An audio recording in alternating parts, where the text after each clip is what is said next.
اس سے آپ اندازہ لگا سکتے ہیں کہ خوفناک اسٹیٹسٹکس ہیں کہ کس طریقے سے دہشت گردی میں افغان نیشنلز کا ایک حصہ بن رہا ہے۔ اس وقت جو بلوچستان میں افغان مہاجرین کی یا ایلینز کی ہم بات کر رہے ہیں، کل تعداد تقریباً 5,84,000 ہے۔ ان میں سے تقریباً 3,13,000 وہ ہیں جنہیں پی او آر یا رجسٹرڈ افغان ریفیوجیز کے طور پہ جانا جاتا ہے، اور 2,74,000 وہ افغانز ہیں جن کو اے سی سی ہولڈرز یا سٹیزن کارڈز کے طور پہ کاؤنٹ کیا گیا ہے۔ آئندہ جو بھی افغانز ویزے کے بغیر ہوں گے انہیں نکالا جائے گا۔ جو فیڈرل گورنمنٹ نے ابھی جو آرمی چیف کی قیادت میں اپیکس کمیٹی کا اجلاس ہوا، ان کے تمام فیصلے بلوچستان گورنمنٹ عملاً فار آل پریکٹیکل پرپسز ان کو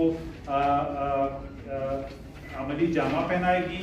ان میں جو اقدامات ہیں ان میں ہم تعاون کریں گے، چاہے وہ آئی ڈی کارڈ کے ایشوز ہیں جس میں کئی طریقے سے اگر ہمارا رول بنتا ہے بلوچستان گورنمنٹ کا وہ ہم اپنا کردار ادا کریں گے۔ ہوم منسٹری ہماری لیڈ منسٹری ہوگی جو پوری ایفرٹس کو لیڈ کرے گی۔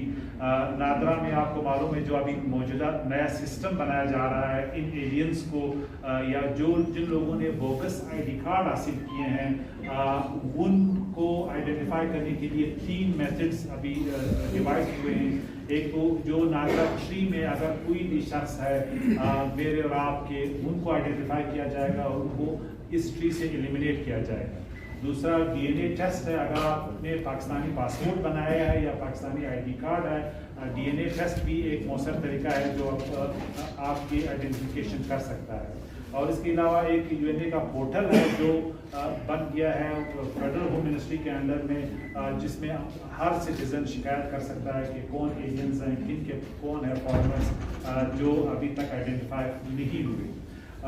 یہ جو 27 دن کے بعد بلوچستان میں بھی فیڈرل گورنمنٹ جو اپیکس کمیٹی کے ڈیسیجنز ہیں اسی کے مطابق یہاں پہ بھی کارروائی ہوگی۔ ان کی جو بھی پراپرٹیز ہیں، بزنسز ہیں، ان کو کنفسکیٹ کیا جائے گا۔